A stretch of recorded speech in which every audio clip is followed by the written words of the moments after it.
సహోదరులారా, ప్రభువైన యేసుక్రీస్తు నామములో హృదయపూర్వక వందనాలండి. ముందుగా ఇంత మంచి సమయాన్ని ఇచ్చిన తండ్రి అయిన దేవునికి, ప్రభువైన క్రీస్తు ద్వారా కృతజ్ఞతాస్తుతులు చెల్లిస్తున్నానండి. అందరూ బాగున్నారండి? వాక్యం చదువుకున్న తర్వాత పాఠంలోనికి వెళదామండి. యోహాను గారు రాసిన సువార్త 15వ అధ్యాయం 8వ వచనం. మీరు బహుగా ఫలించుట వలన నా తండ్రి మహిమపరచబడును, ఇందువలన మీరు నా శిష్యులగుదురు. ప్రార్థన చేసుకున్నాం. పరలోకమందున మా తండ్రి, పరిశుద్ధ ప్రేమ గల తండ్రి, గొప్ప తండ్రి, యెహోవా తండ్రి, మీ ప్రియ కుమారుడు యేసుక్రీస్తు ప్రభువారి ద్వారా కృతజ్ఞతాస్తుతులు చెల్లిస్తున్నాము నాయన. అయా, కూడికంతట్లో మీరు నడిపించండి. వాక్యం బోధించుండగా ఈ లోక సంబంధమైన జ్ఞానంతో కాకుండా మీ జ్ఞానంతో మాట్లాడే భాగ్యం చేస్తారని మా ప్రభువైన యేసుక్రీస్తు నామమున వేడుకుంటున్నాం తండ్రి. ఆమేన్. ప్రభువైన యేసుక్రీస్తు నామములో హృదయపూర్వక వందనాలండి. దేవుని కుమారుడు యేసుక్రీస్తు ప్రభువారి లోకానికి వచ్చిన తర్వాత పరలోక రాజ్యం సమీపిస్తుంది కనుక మారు మనసు పొందమని ప్రకటింప మొదలుపెట్టారు. అంశం పాఠం పేరు ఏంటంటే, అపవాది నిన్నే టార్గెట్ ఎందుకు చేస్తున్నాడో తెలుసా? అపవాది నిన్నే టార్గెట్ ఎందుకు చేస్తున్నాడో తెలుసా? ఎందుకనంటే నీవు మామూలు వ్యక్తివి కాదు. నువ్వెవరనంటే దేవుని స్వరూపం, దేవుని పోలిక. నీకు ఎలాంటి పవర్ ఉందంటే, నీకు ఎలాంటి శక్తి ఉందనంటే, దేవుడు ఈ భూమి మీద ప్రతి ఒక్క దాని మీద నీకు అధికారం ఇచ్చిండు. ఏలుడి, సమస్త జీవుల్ని ఏలుడి అని చెప్పారు. నిన్నే టార్గెట్ ఎందుకు చేస్తున్నాడు అని అంటే, నీ ద్వారా దేవుడు నీ ద్వారా ఎన్నో పనులు ఆయన చేపిస్తున్నాడు కాబట్టి నిన్ను టార్గెట్ చేస్తున్నాడు. ఇది నువ్వు గమనించట్లేదు, తెలుసుకోలేకపోతున్నావు. యేసుక్రీస్తు ప్రభువారిని హేబేలు నుంచి రప్పించాలని తండ్రి అనే దేవుడు అనుకుంటే హేబేల్నే లేకుండా చేసిండు. ఇలా ఎంతోమందిని లోకంలో లోకాశలతో కలిపేసిండు. నిన్నే ఎందుకు టార్గెట్ చేస్తున్నాడంటే, అపవాది నీవు క్రీస్తు దగ్గరకు వచ్చావు. క్రీస్తులోని నువ్వు బాప్తిస్మం పొందిన నువ్వు క్రీస్తుని ధరించుకొని ఉన్నావు. క్రీస్తుని ధరించుకున్న నీవు క్రీస్తు యొక్క లక్షణాలు నువ్వు కలిగి ఉంటే పరలోకానికి చేరతావు. నిన్ను పరలోకం వెళ్ళనీయకుండా చేయాలనే అపవాది నిన్ను టార్గెట్ చేస్తుంది. పరలోకం వెళ్ళకుండా చేయాలని టార్గెట్ చేస్తుంది. ఇప్పుడు యేసుక్రీస్తు ప్రభువారి లాగా నువ్వు ఉంటే పరలోకానికి చేరతావు. కానీ అలా లేకుండా నిన్ను చేస్తున్నాడు.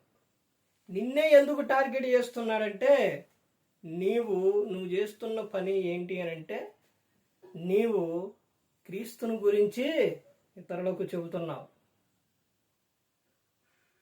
ఇదిగో రక్షణ పొందుండి, క్రీస్తు యొద్దకు రాండి, క్రీస్తుని నమ్ముకోండి, పరలోకం చేరతారని నీవు చెబుతున్నావు. ఆ అపవాది వైపు వాడి వైపు ఉన్న వాళ్ళనే నువ్వేం చేస్తున్నావు? క్రీస్తు వైపు నువ్వు మళ్ళిస్తున్నావు కాబట్టి నువ్వంటే వాడికి నచ్చట్లేదు. నువ్వు లోకంలో అబద్ధాలాడి, దొంగతనాలు చేసి, వ్యభిచారాలు చేసి, లేకపోతే తాగి తిని నీ ఇష్టానుసారంగా నువ్వు జీవిస్తే నిన్నేం అనడం. కానీ నువ్వు అలా చేయట్లేదుగా. నువ్వు ఎలా చేస్తున్నావు? ఒక పురుషుణ్ణి టార్గెట్ చేయడానికి కారణం ఏంటి అంటే, కీర్తన 128వ కీర్తనలో ఉంటుంది, యెహోవా యందు భయభక్తులు కలిగి ఉంటే అక్కడ వచ్చే దీవెన ఉంటుంది. నీవు ధన్యుడవు, నీకు మేలు కలిగిద్ది, నీ లోగిడ నీ భార్య ఫలించు ద్రాక్షవల్లి వలె ఉండిద్ది, నీ పిల్లల ఒలేవ మొక్కల వలె ఉంటారు. అలా ఉండడం అపవాదికి ఇష్టం లేదు. దేవునికి ఇష్టం. ఇక్కడ ఏమని చెప్తున్నారు యేసుక్రీస్తు ప్రభువు, మీరు బహుగా ఫలించాలి అని చెబుతున్నారు. మీరు ఫలించొద్దు అని అపవాది చేస్తారనమాట.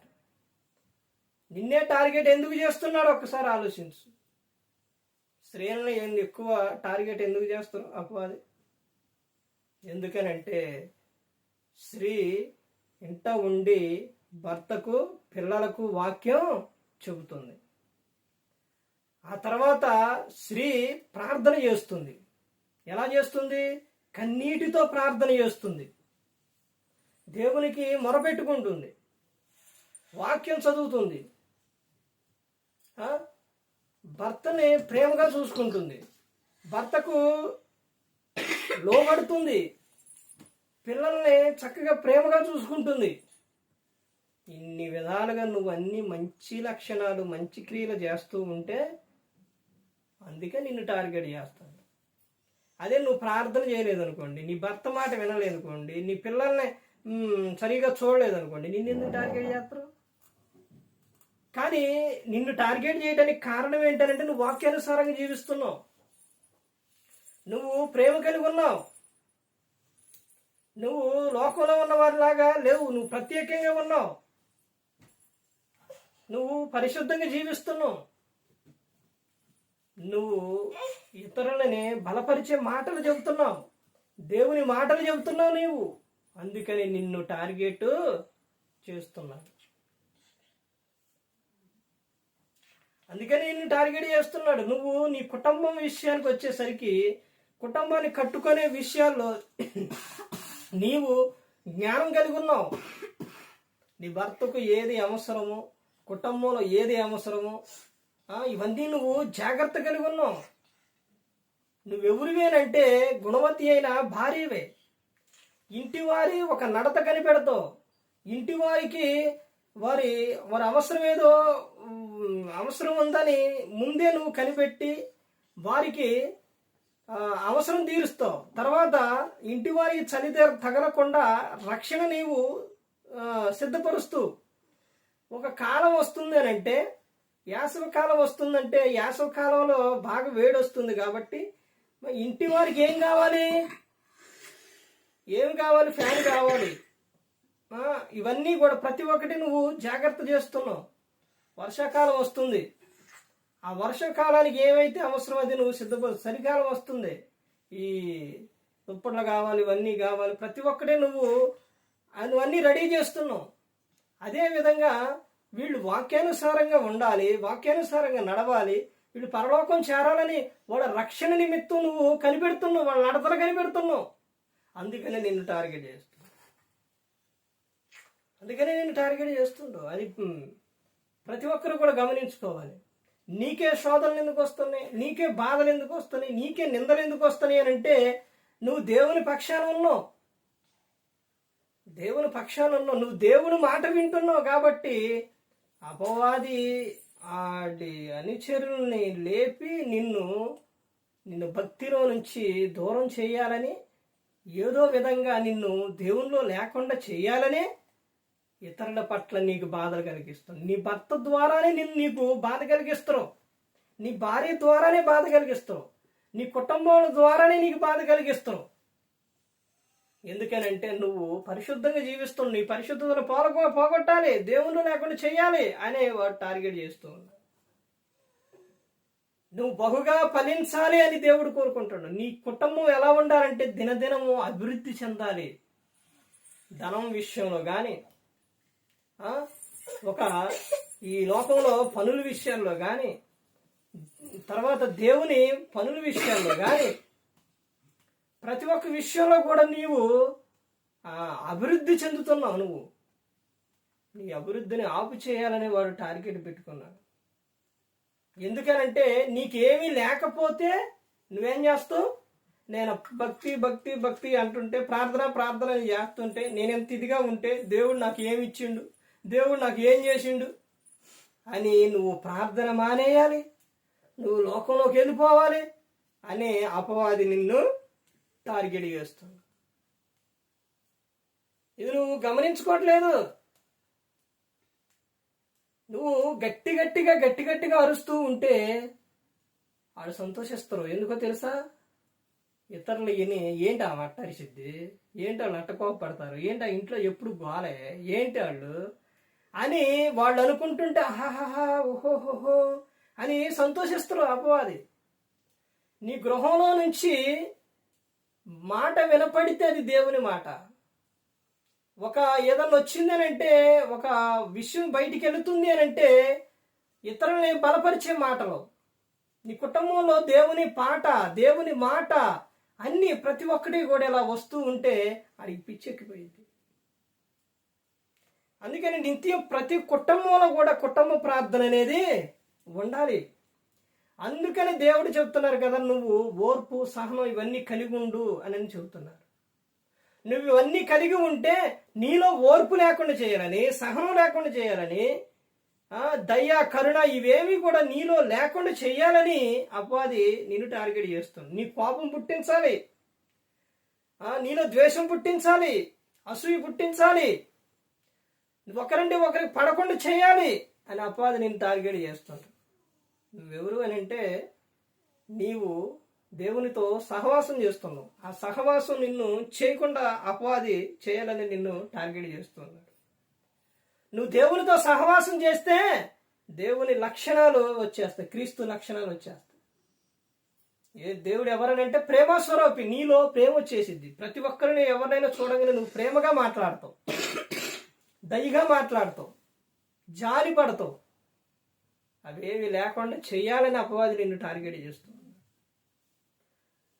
అన్నిటికీ ప్రాముఖ్యమైన విషయం ఏంటనంటే, ఒకటి దేవుని క్రీస్తుతో సహవాసం లేకుండా చేయాలని, తర్వాత ప్రార్థన నీలో లేకుండా, ప్రార్థన నువ్వు చేయకుండా చేయాలని, వాక్యము నువ్వు చదవకుండా వినకుండా చేయాలని, తర్వాత నీ ప్రవర్తన సరిగా లేకుండా చేయాలని అపవాది నిన్ను టార్గెట్ చేస్తూ ఉన్నాడు. ఇది గమనించి ప్రతి ఒక్కరూ కూడా తెలుసుకొని దేవుని యందు భయభక్తులు కలిగి ఉండాలి. ప్రభా నువ్వే నాకు ఆధారం, ఇదిగో ప్రభా నేను నీలో ఉన్నా, నన్ను నువ్వు విడవద్దు ప్రభా, నన్ను రక్షించు ప్రభా, నన్ను ఎప్పటికీ విడవద్దు ప్రభా అని నువ్వు ప్రార్థన చేయాలి. ఇక్కడ యేసుక్రీస్తు ప్రభా చెబుతున్న విషయం ఏంటంటే, మీరు బహుగా ఫలించడం వలన నా తండ్రి మహిమపరచబడును, ఇందువలన మీరు నా శిష్యులగుదురు. మీరు బహుగా ఫలిస్తే తండ్రికి మహిమ వస్తుంది. చాలా మంది ఏమనుకుంటారో తెలుసు, అప్పుడు అబ్బా ఈ కుటుంబం ఏంటి, దేవుని నమ్ముకున్నారు. చూడండి, దేవుని నమ్ముకున్న తర్వాతే వాళ్ళకే ఏంటి, వాళ్ళు బహుగా ఫలిస్తున్నారు, వాళ్ళకి ఏది తక్కువ లేదు, దేవుడు ఎంత గొప్పవాడు అని దేవునికి ఏమొస్తుంది, మహిమ. తర్వాత నీవు మాటలోని ప్రవర్తనలోని అన్నిటిలో నువ్వు మంచిగా ఉంటే అలా ఉండేది ఎవరు, యేసుక్రీస్తు ప్రభువారు శిష్యులు. అప్పుడు అందుకే చెప్తున్నారు, మీరు నా శిష్యులు అగుదురు అని చెబుతూ ఉన్నారు. అందుకని నిన్నే నువ్వు వాక్యం చదువుతున్నావు, ప్రార్థన చేస్తున్నావు, నువ్వు మంచి ప్రవర్తన కలిగి ఉన్నావు, నువ్వు ఇంట్లో కుటుంబంలో చక్కగా ఏ ఒక్క లోపం లేకుండా అన్నిటిని నువ్వు సరి చేస్తున్నావు. కాబట్టి నీవు సరిగా ఉండకుండా నిన్ను చేయటానికి అపవాది నిన్ను టార్గెట్ చేస్తూ ఉన్నాడు. అది తెలుసుకొని నువ్వు నిత్యం నువ్వు సమయం దొరికితే ప్రార్థన చేయాలి, సమయం దొరికితే దేవుని పాటే పాడాలి, సమయం దొరికితే వాక్యమే చదవాలి. ఎందుకనంటే స్తుతి కీర్తనలు ఇవన్నీ మొత్తం ప్రతి ఒక్కటి కూడా నీలో నుంచి వచ్చినప్పుడు అపవాది నీ దగ్గరకు రాలేడు, నిన్ను టచ్ చేయలేడు. నువ్వు అదే లోక సంబంధంగా ఉంటే వచ్చి జత వేసుకొని ఆహనా ఫ్రెండ్ ఫ్రెండ్ ఫ్రెండ్ అంటాడు. అర్థమైందండి? ఎప్పుడైతే దేవుని మాట నీలో నుంచి వస్తూ ఉందో, దేవుడు నీలో ఉన్నారో భయపడిపోతారు అపవాది. అర్థమవుతుందండి? అందుకని ప్రతి ఒక్కరు కూడా గమనించుకోవాలి. ఈ రోజున ఎంతో మంది స్త్రీలు నాకేంటి శ్రమలో, నాకేంటి బాధలో, నాకేంటి నిందలో, నాకేంటి అనుకుంటున్నారు. కానీ నిన్ను సంతోషంగా లేకుండా చెయ్యాలని అపవాది చేస్తూ ఉన్నాడు. నువ్వు అది గమనించి ప్రభువుకి చెప్పుకో, ప్రభువుకి మొరపెట్టుకో. నీ జీవితాన్ని మార్చే ఆయన శక్తిమంతుడు. ఆయన నీ జీవితాన్ని మారుస్తాడు, నీకు ఏది కావాలో ఇస్తారు, నీ అవసరం తీరుస్తారు, నీకు సహాయం చేస్తారు, నీకు ఆనందాన్ని ఇస్తారు, సంతోషాన్ని ఇస్తారు. దేవుడు యేసుక్రీస్తు ప్రభువు గ్రంథంలో చెప్పారు, మీరు ఆనందించాలి ప్రభువునందని చెప్పి ఉన్నారు. అందుకని ప్రతి ఒక్కరు గమనించుకోవాలి. ఏ ఒక్కరు కూడా నశించి నరకానికి వెళ్ళిపోకూడదు. యేసుక్రీస్తు ప్రభువు ఈ లోకానికి వచ్చి మనందరికీ ఒక సిలువలో తన ప్రాణాన్ని పెట్టి ఉన్నారు. అంతగా ప్రేమించారు. ఆ ప్రేమ యందు నిలిచి ఉంది. మరి ఈ విధంగా నిలబెట్టి మాట్లాడించిన తండ్రిన దేవునికి కృతజ్ఞతాస్తుతులు చెల్లిస్తూ ఇంతవరకు శ్రద్ధగా ఉన్న మీకు ప్రభు పెట్టిన హృదయపూర్వక వందనాలు చెల్లిస్తూ ఈ మాట ముగిస్తాను. అందరికీ వందనాలు.